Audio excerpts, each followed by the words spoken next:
دوسروں کا مال لوٹ لینے والا بھی چاہتا ہے رب راضی کرنا، غریبوں کو لوٹ کھانے والا بھی سوچتا ہے کہ مالک راضی ہو جائے، اور غریب سوچتا ہے کہ مالک راضی ہو جائے، امیر سوچتا ہے مالک راضی ہو جائے، چور سوچتا ہے مالک راضی ہو جائے، ڈاکو سوچتے ہیں مالک راضی ہو جائے، مگر مالک کیا کہتا ہے؟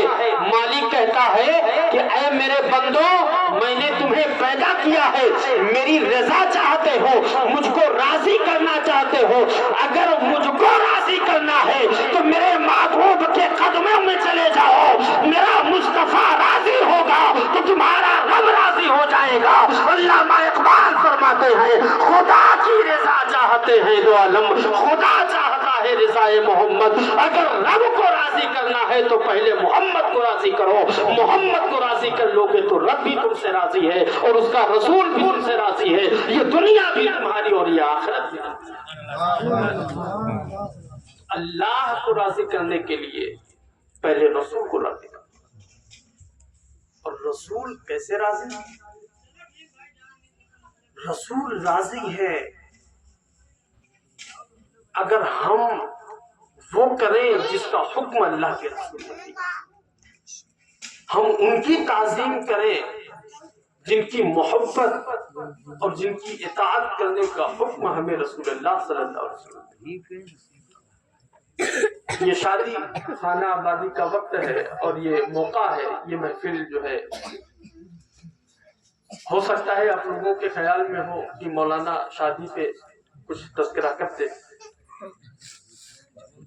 10-15 منٹ یا 20 منٹ کے وقت میں تو پہلے یہ سمجھ ہی نہیں آتا کہ بولا کس پہ جائے۔ خیر، قرآن کریم کی جس آیت کی میں نے تلاوت کی ہے، خداوند قدوس ارشاد فرماتا ہے اطیعوا اللہ واطیعوا الرسول، اطاعت کرو اور اطاعت کرو اللہ کی، واطیعوا الرسول اور اس کے رسول کی، واولی الامر اور ان کی جو تم میں صاحب امر ہے، جو صاحب رائے ہیں، جو تم میں صاحب اقتدار ہیں۔ اب چونکہ اسلامی حکومت رہی نہیں، کوئی بادشاہ وقت نہیں، کوئی صاحب امر نہیں، تو یہاں پر بعض فقہا اور بعض علماء نے مراد لیا ہے اطاعت کرو ان کی جو شریعت کے احکامات تم تک پہنچاتے ہیں اور اجتہاد کرتے ہیں اور شریعت کی روشنی میں تمہارے مسائل کو حل کرتے ہیں۔ تو اللہ کی اطاعت کرو اور کس کی کرو؟ رسول اللہ کی اطاعت کرو۔ اطاعت کا مطلب ہوتا ہے فرما برداری۔ اطاعت کا مطلب کیا ہوتا ہے؟ فرما برداری، اللہ کی فرما برداری کرو اور اس کے رسول کی فرما برداری کرو۔ اور جس نے رسول کی فرما برداری کی اور رسول اس سے راضی ہو گئے، اللہ اس سے راضی ہو گئے۔ بڑے دنیا میں لوگ گزرے، بنی اسرائیل کا ایک شخص فوت ہو گیا، لوگوں نے اسے اٹھایا اور کوڑے دان میں پھینک دیا۔ مرنے کے بعد کسی کی اتنی بے عزتی تو نہیں کی جاتی، کسی سماج میں کتنا بھی گناہ گار ہو ایسا کیا جاتا ہے؟ ایسا نہیں کیا؟ آپ لوگ بولو بھائی، ایسا کیا جاتا ہے؟ نہیں کیا جاتا۔ لوگوں نے اس کو اٹھا کے کوڑے دان میں پھینک دیا۔ نبی کون؟ موسیٰ علیہ السلام۔ اللہ نے وحی نازل فرمائی اے موسیٰ جاؤ، اس کو اٹھا کر لاؤ، اس کو نہلاؤ دھلاؤ دفناؤ اور احترام کے ساتھ اس کو ایک قبر میں دفن کرو۔ موسیٰ علیہ السلام سوچتے ہیں کہ پروردگار یہ آخر ایسا ہے کون جس کی تدفین کرنے کا حکم، جس کو دفنانے کا حکم اللہ خود دے رہا ہے؟ آئے بستی میں سوچا کوئی اللہ کا بڑا محبوب برگزیدہ ولی ہوگا، کوئی بڑا پہنچا ہوا اللہ والا ہوگا۔ تو موسیٰ علیہ السلام سوچتے ہیں کہ آخر کیا یہ شرابی ہے اور اس کی تدفین کا حکم اللہ کیوں دے رہا ہے؟ غزہ کی مالک کا حکم تھا، اسے نہلایا دھلایا دفن کیا۔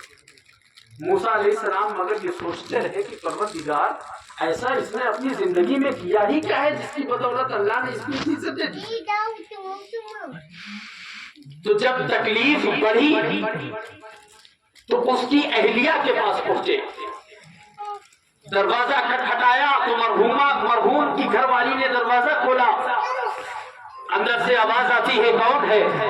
تو دروازے پر کھڑے موسیٰ کلیم اللہ کہتے ہیں کہ میں اللہ کا نبی ہوں, میں اللہ کا پیغمبر ہوں, مجھے موسیٰ کہتے ہیں. سوال ہوتا ہے کیوں تشریف لائے ہیں؟ تو جواب آتا ہے میں یہ سوچ رہا ہوں کہ تیرا شوہر تو بڑا پاپی تھا, تیرا شوہر تو بڑا گناہگار تھا, تیرا شوہر تو بڑا ریاکار تھا, تیرا شوہر تو شرابی تھا, تیرا شوہر تو جوا خور تھا, مگر میں سوچ رہا ہوں کہ اس نے اپنی زندگی میں ایسا کیا کیا ہے کہ اللہ کی رحمتیں اس پر مہربان ہیں. اس نے اپنی زندگی میں ایسا کیا کیا ہے کہ اللہ کی نعمتیں اس پر مہربان ہو گئی ہیں. اللہ اکبر. وہ عورت کہتی ہے یقیناً میں آپ کی بات سے متفق ہوں, میرا شوہر ریاکار ضرور تھا, میرا شوہر عیار ضرور تھا, مگر وہ اپنی زندگی میں کچھ کر سکا نہ کر سکا, مگر ایک کام وہ روز کرتا تھا. وہ رات شراب پی کر جب گھر واپس آتا تھا, رات ایک پہر آرام کرنے کے بعد جب اس کی شراب کا نشہ اترتا تھا, اس کے دماغ سے خماری اترتی تھی, تو وہ اٹھ کر جاتا اور اپنے لباس کو اتارتا, غسل کرتا, غسل کر کے نیا کپڑا پہنتا, نیا کپڑا پہن کر خوشبو لگاتا, خوشبو لگانے کے بعد اللہ نے جو قرآن جو کتاب نازل کی ہے توریت اس کو کھولتا اور کھول کر اس پر انگلیاں پھیرنے لگتا اور کہتا ہے پروردگار عالم تجھے معلوم ہے کہ میں پڑھا لکھا نہیں ہوں, تجھے پتا ہے کہ مجھے علم نہیں سکھایا گیا, تجھے پتا ہے کہ میرے والدین نے مجھے تعلیم نہیں دی, مگر میں جانتا ہوں کہ تو راضی ہو جائے تو پہاڑوں کے برابر بھی گناہ معاف کیے جا سکتے ہیں, مگر مجھے معلوم ہے کہ میں کتنا ہی گناہگار کیوں نہ ہوں تیری رحمت سے بڑا گناہگار نہیں ہو سکتا. میرے شوہر نے اپنی ساری زندگی گناہوں میں گزاری ہے, مگر اس نے ہمیشہ اپنے رب کی بارگاہ میں اپنے گناہوں کا اعتراف کیا ہے. تو وہ عورت کہتی ہے کہ اے موسیٰ کلیم اللہ اگر تم پوچھتے ہو تو جواب سنو, اللہ نے اس کی اسی نیکی کی بدولت اسے بخش دیا ہے. تو اللہ جسے چاہے اس کو پل بھر میں معاف کر دیتا ہے اور اللہ جسے چاہے اسے پل بھر میں فقیری سے سلطانی کا تاج. یہ رب کی عطائیں ہیں, یہ رب جسے چاہتا ہے نواز دیتا ہے, مگر رب نے سب سے آسان طریقہ ہمیں بتایا کہ مجھ تک پہنچنا ہے تو میرے محبوب کو راضی کر. نبی راضی کس سے ہوں گے؟ نبی راضی ہوں گے اس سے جسے سیدہ فاطمہ راضی, نبی راضی ہوں گے اس سے جسے علی راضی ہوں گے, جسے امام حسن و حسین راضی ہوں گے, جسے حسنین کے بیٹے راضی ہوں گے, اور نبی راضی ہوں گے ہمارے ان کاموں سے جو کام ہمارے دین کے لیے, جو کام ہمارے قوم کے لیے. اللہ کے رسول صلی اللہ علیہ وسلم ارشاد فرماتے ہیں کہ ایک بچے کو تعلیم دینا, ایک لڑکے کو پڑھانا 70 مد صدقہ کرنے سے بہتر ہے. اللہ کے رسول صلی اللہ علیہ وسلم نے کفار مکہ کے خلاف جب سب سے پہلی جنگ لڑی, جب سارے مکہ کے لوگ رسول اللہ صلی اللہ علیہ وسلم کے خلاف 313 صحابہ, رمضان کا 17 رمضان کو اللہ کے رسول صلی اللہ علیہ وسلم نے حکم دیا کہ اے میرے مہاجر و انصار ہمیں میدان بدر کی طرف کوچ کرنا پڑے گا. لوگوں نے سوال کیا یا رسول اللہ یا رسول اللہ کیوں؟ تو جواب آتا ہے کیونکہ اللہ نے ہمیں حکم دیا ہے جہاد کرنے کا. آج مسلمانوں کے نام سے یہ غلط فہمی لوگوں میں بڑی زیادہ پھیلا دی گئی. جہاد کا جو معنی ہے جو مفہوم ہے وہ اتنا زیادہ غلط بتا دیا گیا کہ تمہیں دیکھتے ہی لوگ ٹیررسٹ سمجھ لیں, آتنکوادی سمجھ لیں. پل بھر میں جہاد کا مطلب کیا ہوتا ہے؟ جب مسلمانوں کو مکہ سے نکالا گیا تو کچھ دنوں کے بعد خبر آئی کہ حضرت ابوبکر صدیق کی دکان لوٹ لی گئی ہے, امیر حمزہ کی جائیداد پہ مکہ کے کفار نے قبضہ کر لیا ہے. تو حضرت امیر حمزہ بڑے تیز میں رسول اللہ صلی اللہ علیہ وسلم کی بارگاہ میں پہنچے, چونکہ رشتے میں چچا رکھتے تھے. اب بڑے جو ہے اپنے بھتیجوں سے کچھ نہ کچھ تو بلند آواز میں بول ہی سکتے ہیں. یہ ہمارے بڑوں کا حق ہوتا ہے نا, احترام بہت ہے, مگر پر تھوڑا اونچا بول گئے کہ یا رسول اللہ کیا ہم کمزور ہیں، کیا ہم لڑ رہے ہیں؟ آقا کریم فرماتے ہیں چچا رب نے لڑنے رب نے لڑنے کا حکم نہیں دیا. امیر حمزہ روتے ہوئے چلے سال گزرا وقت آیا تو اللہ نے لڑنے کا بھی حکم دیا. پھر قرآن کریم میں اللہ نے ایسا نازل فرمائی وَقَاتِلُوا فِي سَبِيلِ اللَّهِ الَّذِينَ يُقَاتِلُونَكُمْ، اور لڑو اللہ کی راہ میں ان سے جو تم سے جنگ کرتے ہیں، جو تم سے لڑتے ہیں. وَلَا تَعْتَدُوا، اور حد سے زیادہ مت پڑھو. إِنَّ اللَّهَ لَا يُحِبُّ الْمُعْتَدِينَ، بے شک اللہ زیادتی کرنے والوں کو، حد سے زیادہ بڑھ جانے والوں کو پسند نہیں کرتا. جنگ کرنے کا حکم کس سے ہے؟ لڑائی کرنے کا حکم کس سے ہے؟ لڑائی اس سے کی جائے گی جو تم سے لڑے گا، لڑائی اس سے کی جائے گی جو تمہیں چوٹ پہنچائے گا. اور رائٹ ٹو ایکوالٹی کا حکم تو دنیا کا ہر سنویدھان دیتا ہے.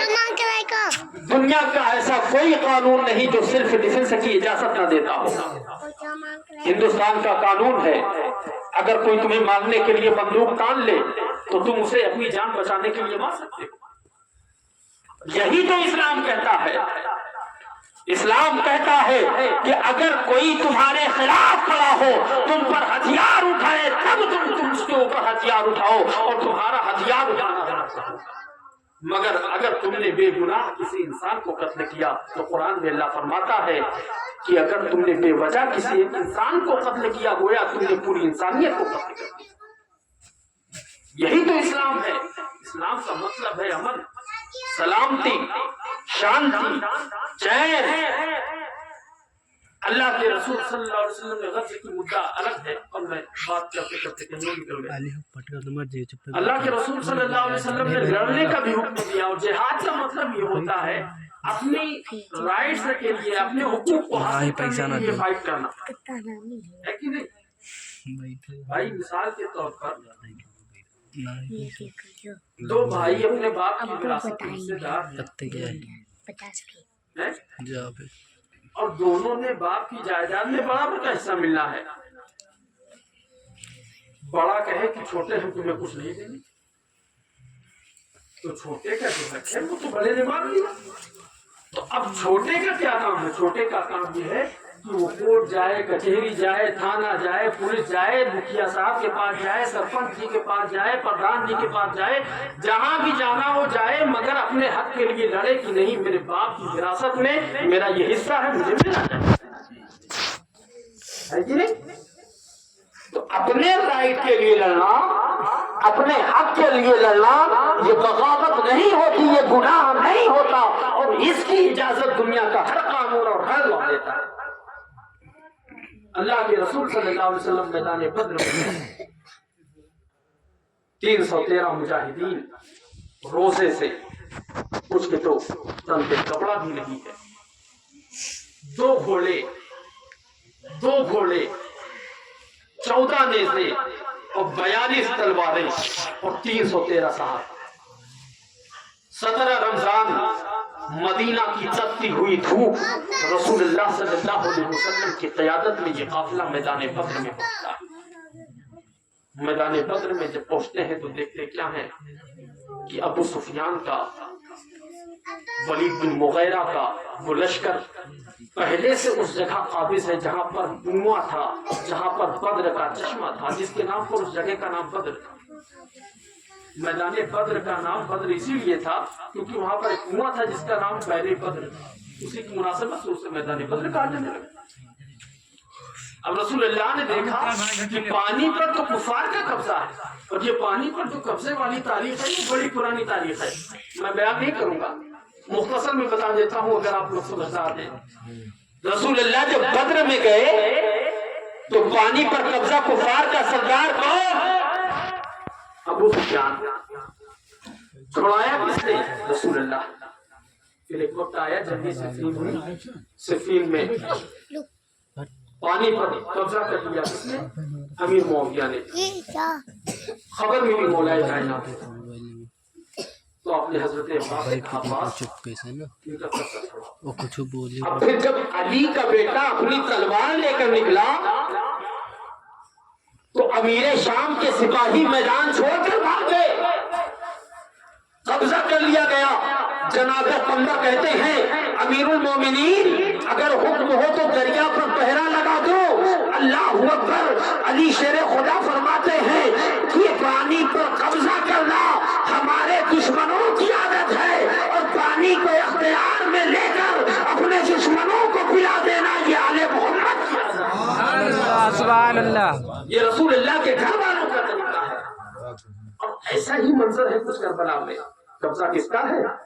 یزید کا ہے. ابن زیاد کے سپاہی ہے. پیاسا کون ہے؟ علی کا بیٹا ہے. تو پانی کی اور یہ بنو امیہ کے حکمرانوں کی اور رسول اللہ صلی اللہ علیہ وسلم کے خاندان کی پانی کی پرانی لڑائی ہے. اور ہمیشہ علی والوں نے پانی کو دشمنوں کو پلایا. رسول کریم صلی اللہ علیہ وسلم نے دعا فرمائی. اللہ رب العزت نے حضور کی دعا قبول کی اور وہاں پر اتنی بارش ہوئی کہ صحابہ کرام جو ریت پہ تھے انہوں نے ریت سے کھیت میں جیسے میڑ نہیں بنائی جاتی ڈاٹ وہ میڑ بنائی اور پانی وہاں جمع ہو گیا. اور جن کے پاس پانی پہلے سے تھا وہاں اتنا پانی بھرا کہ پیچھا ہو گیا. اب وہ بیچارے غلط پھنس گئے. رسول کریم صلی اللہ علیہ وسلم نے رات میں خیر ایک لمبا واقعہ ہے میدان بدر کا. یہ جنگ بدر کہ اللہ رب العزت نے قرآن کریم میں اس کا مختصر تذکرہ کیا ہے. رسول اللہ صلی اللہ علیہ وسلم کے بارے میں اللہ فرماتا ہے وَلَقَدْ نَصَرَكُمُ اللَّهُ بِبَدْرٍ وَأَنْتُمْ أَذِلَّةٌ. اور یاد کرو اللہ کی اس مدد کو جو اس نے تمہاری بدر میں کی. وَأَنْتُمْ أَذِلَّةٌ جبکہ تم بے سر و سامانی کی حالت میں تھے. جبکہ تم بے سر و سامانی کی حالت میں تھے. تمہارے پاس اچھے ہتھیار نہیں تھے, اچھی فوج نہیں تھی, اچھے لوگ نہیں تھے. تو اللہ نے تمہاری مدد کی. مدد کس کے ذریعے؟ فرشتوں کے ذریعے. فاتقوا اللہ. تو اللہ سے ڈرو لعلکم تشکرون تاکہ تم اس کے شکر ادا کرنے والے بن جاؤ. اللہ فرماتا ہے کہ میں نے تمہاری مدد کی. 313 مجاہدین کو اللہ نے 1000 کفار پر ایسی شاندار ایسی جاندار فتح عطا فرمائی کہ تاریخ میں اس کی مثال ہی نہیں ہے. ایسی جاندار جیت. اب پھر رسول اللہ صلی اللہ علیہ وسلم نے تمام جو قیدی اکٹھا کیے اور ان سے ارشاد فرمایا تم میں جو صاحب حیثیت جن کے پاس پیسہ ہوگا پیسہ دیں اور خود کو چھڑا لیں. بھائی جب جنگ ہوگی وہ قید کیے جائیں گے تو سسٹم بھی ہوتا ہے نا, پیسہ دو خود کو چھڑا لو. ہندوستان کی قانون یا ہندوستان کے طور طریقے سے تھوڑی نا انصاف ہوتا تھا پہلے کہ جرم کیا ہے تو پہلے جیل میں جاؤ, پھر مقدمہ چلے گا, پھر تاریخیں چلے گی, پھر 25 سال بعد بوڑھے ہو جاؤ گے تو کبھی فیصلہ آئے گا تو پھر رہا کر دیا جائے گا. ایسا تھوڑی نہیں ہوتا تھا. پہلے انسٹنٹ فیصلے ہوتے تھے فوراً. رسول اللہ صلی اللہ علیہ وسلم نے فرمایا کہ جو صاحب ثروت ہیں وہ پیسہ دیں, اپنا فدیہ ادا کرے جائیں. اور ارشاد فرمایا کہ جو نادار ہیں جو پڑھنا لکھنا جانتے ہیں وہ ہماری قوم کے 10 بچوں کو 10 بچیوں کو پڑھائیں, ان کو 2 سال کے بعد آزاد کر دیا جائے. رسول اللہ نے اپنے دشمنوں سے کیا مانگا؟ رسول اللہ صلی اللہ علیہ وسلم نے میدان بدر میں قید ہوئے لوگوں سے کہا کہ اگر میری امت کے 10 بچوں کو اور 10 بچیوں کو پڑھنا لکھنا سکھا دو تو تمہیں آزاد کر دیا جائے. پتا چلتا ہے کہ تعلیم کی اہمیت کتنی ہے. آقا کریم کا یہ عمل ہمیں یہ درس دیتا ہے کہ اے مسلمانوں اپنے دل میں مکمل عہد کر لو, قلب سمین سے یہ دعا کرو کہ اے پروردگار ہمیں توفیق دے کہ ہم آدھی روٹی کھائیں مگر اپنی اولاد کو پڑھائیں. اولاد کو پڑھاؤ گے, کل مر گئے تو قبر پہ فاتحہ پڑھنے کے لیے اسے شرمندگی کا اظہار نہیں کرنا پڑے گا. اگر مر گئے تو یاد کرنے کے لیے دعا کرنے کے لیے کوئی نہ کوئی پیچھے ہوگا. اولاد کو پڑھانا حقوق العباد میں شامل ہے. اور اللہ کے رسول فرماتے ہیں کہ جس بھی سرپرست نے یا جن والدین نے اپنے بچوں کی اچھی تربیت یا اچھی تعلیم پر دھیان نہ دیا وہ یقیناً گنہگار ہوں گے اور اللہ رب العزت اس کا سخت حساب لے گا۔ بچوں کے اوپر فرض ہے کہ اپنے والدین کی اپنے ماں باپ کی عزت کریں۔ بچوں کے لیے ضروری ہے کہ اپنے ماں کی اپنے باپ کی نافرمانی نہ کریں، مگر ماں باپ کے اوپر بھی فرض ہے کہ اپنے بچوں کو اچھی تعلیم دیں۔ اگر آپ ایسا نہیں کرتے تو آپ گنہگار ہوں گے۔ انہی کے ساتھ انہی الفاظ کے ساتھ میں اپنی بات کو ختم کرتا ہوں۔ رب کی بارگاہ میں دعا ہے کہ پروردگار ہمیں اپنے بچوں کو اچھی تعلیم دینے کی توفیق عطا فرمائے اور ہمیں صحیح راستے پر چلنے کی توفیق عطا فرمائے۔ استغفر اللہ واتوب الیہ واخر دعوانا الحمدللہ۔